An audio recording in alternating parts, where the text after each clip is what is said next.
पाक फौज आइंदा आम इंतखाबात में इलेक्शन कमीशन को मतलूबा और ज़रूरी ताउन फराहम करेगी। पाकिस्तान को गैर मुस्तहकम करने के लिए दुश्मन कुव्वतों के इशारे पर काम करने वाले तमाम दहशतगर्दों के खिलाफ ताकत से निपटेंगे। सहूलतकारों और उनकी हौसला अफजाई करने वाले अनासर के खिलाफ रियासत सख्त कार्रवाई करेगी।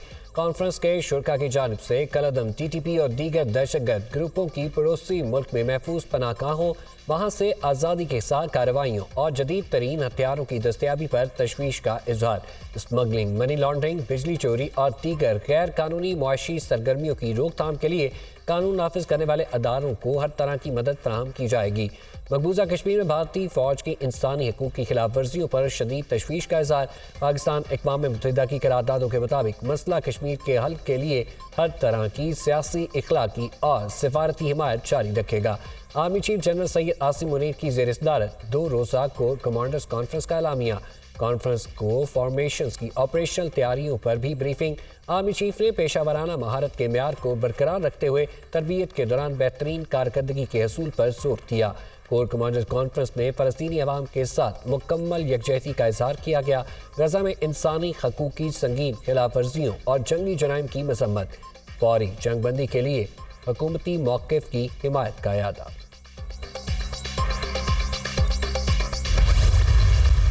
पेशावर हाई कोर्ट का जो फैसला आया है वो इलेक्शन कमीशन के इख्तियार पर हमले के मुतरादिफ है। मैं समझता हूँ कि जब पेशावर हाई कोर्ट पेशावर के KPK सूबे की वो हाई कोर्ट है, एक सूबे की हाई कोर्ट है, वो किस तरीके से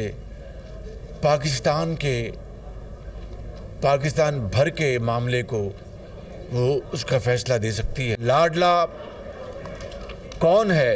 लाडला वो है जिसको अदालते उज़्मा में कहा जाता है कि वेलकम कहा था, good to see you and wishing you good luck. PTI को बल्ले का निशान वापस देना इलेक्शन कमीशन पर हमले के मुतादिफ है। पेशावर हाई कोर्ट एक सूबे की अदालत है, वो पूरे मुल्क का फैसला कैसे दे सकती है? इंटर पार्टी इंतखाबात में धांधली की वजह से निशान वापस लिया गया। इलेक्शन कमीशन का फैसला हकाइक पर मबनी था। इंसाफ का तकाजा था कि जज साहब अजीजदारी की बिना पर बेंच से अलग हो जाते। तराजू को लाडले की जानिब झुकाया जा रहा है। ऐसे फैसलों से तरफदारी की बू आती है। जो शख्स 9 मई की गद्दारी में मुलविस है उसको सहूलतें देना लम्हा फिक्रिया है। हम इलेक्शन में जाने के लिए तैयार हैं। नून लीग सिंध में एक ताकतवर जमात बनने जा रही है। शहबाज शरीफ का कराची में पार्टी में शामिल होने वाले रहनुमाओं से खिताब। NA 242 पर सीट एडजस्टमेंट के लिए आज MQM के रहनुमाओं से मुलाकात होगी। पीर पगारा से मीटिंग भी शेड्यूल। सियासी हिकमत अमली, मुश्तरका इंतखाबी मुहिम समेत दीगर अमूर पर मुशावरत मुतवक्के।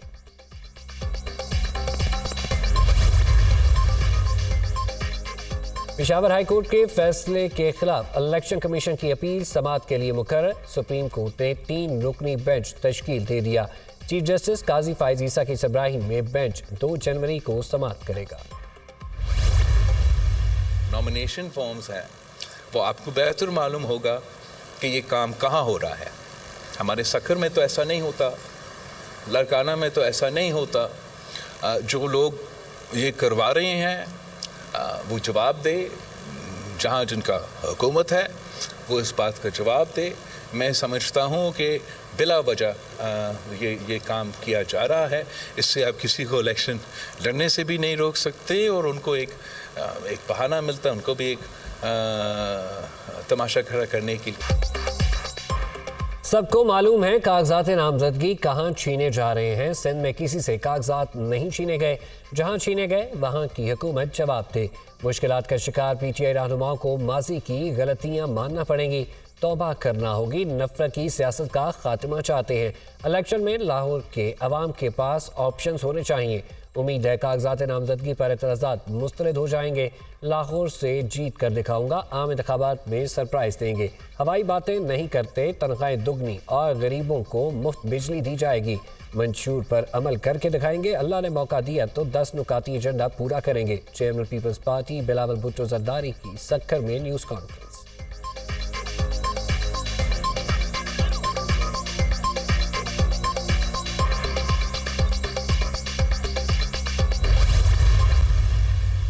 अगर election free, fair and transparent ना हुए तो इकानमी का नुकसान होगा, जमहूरियत तबाह हो जाएगी, अवाम को उनके मुंतखब नुमाइंदे नहीं होंगे। नवाज शरीफ जिस प्लान के तहत आया है वो तो पूरी टीम को लड़ने नहीं दे रहा, सिर्फ एक लीडर और 2 के और 3 की बात नहीं, वो तो किसी और को भी लड़ने नहीं दे रहा। आईन कानून के मुताबिक खान साहब क्वालिफाइड है और इलेक्शन लड़ सकते हैं। इन सख्त हालात के बावजूद आपके सबसे ज़्यादा लोगों ने नॉमिनेशन पेपर फाइल कर दिए।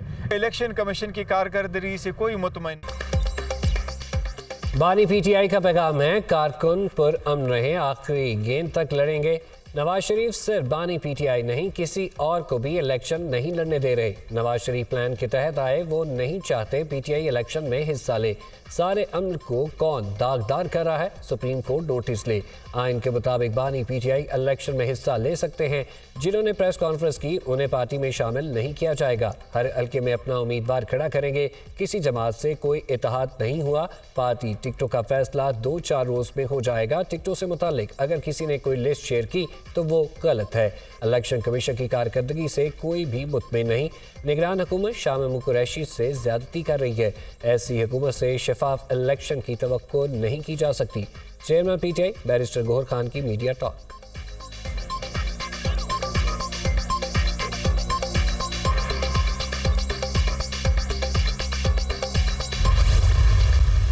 सानिया 9 मई के मुकदमा शाह महमूद कुरैशी के जिस्मानी रिमांड की इस्तदा मुस्तरद। अदालत का शाह महमूद कुरैशी को जुडिशल रिमांड पर अडयाला जेल भेजने का हुक्म। एडिशनल सेशन जज जहांगीर अली ने महफूज फैसला सुनाया। ये लोग मुझे 9 मई में मुलव्वस करना चाहते हैं। इस रोज कराची था, बेगम की सर्जरी हुई थी। जेल की हदूद से पंजाब पुलिस गिरफ्तार करके ले गई। मुझे कल रात ठंडे कमरे में रखा गया, रात भर सोने नहीं दिया गया। लाइटें जलाकर बार बार जगाया और शोर मचाया। जहनी और जिस्मानी तौर पर तंग किया गया। 5 बार मेंबर पार्लियामेंट रह चुका हूँ। मुक्के और लातें मारी गई। SHO इशफाक चीमा ने गालियां दी। सीने में दर्द था, कई बार कहा अस्पताल ले जाओ, लेकिन ये मुझे कहीं नहीं लेकर गए। पाकिस्तान का आलमी सतह पर मुकदमा लड़ा, क्या ये इंसाफ है? शाह महमूद कुरैशी कमरा अदालत में आप दीदा हो गए। मुझे सुप्रीम कोर्ट ने जमानत दी। रिहाई के रोप कार्ड जारी होते ही 3 MPO जारी किया गया। मैं कई माह से अडयाला जेल में कैसे अवाम के लिए खतरा हूँ। शाह महमूद कुरैशी की अदालत के रूबरू गुफ्तगू। पुलिस रहनुमा पीटीआई को बख्तरबंद गाड़ी में हथकड़ी लगा कर लाई। जज ने कमरा अदालत में शाह महमूद कुरैशी की हथकड़ी खुलवा दी। और शाह महमूद कुरैशी ने पाकिस्तान का मुकदमा लड़ा। अपने हल्के से 11 बार इलेक्शन जीते। कल मेरे वालिद के साथ जो हुआ, उनके मनासिर ने सब शर्मसार थे। सबको अफसोस हुआ। क्या ये है वो लेवल प्लेइंग फील्ड जिसकी हम इल्तिजा कर रहे हैं? महर बानो कुरैशी ने मीडिया से गुफ्तगू करते हुए कहा कि पाकिस्तान के साबिक वज़ीर ख़ारजा के साथ बुरा सलूक किया जा रहा है। किसी लाडले की ताज पोशी में इतनी हमाकतें ना करें। निगरान हुकूमत लाडले की ताज पोशी में मसरूफ़ है। फिलहाल इतना ही।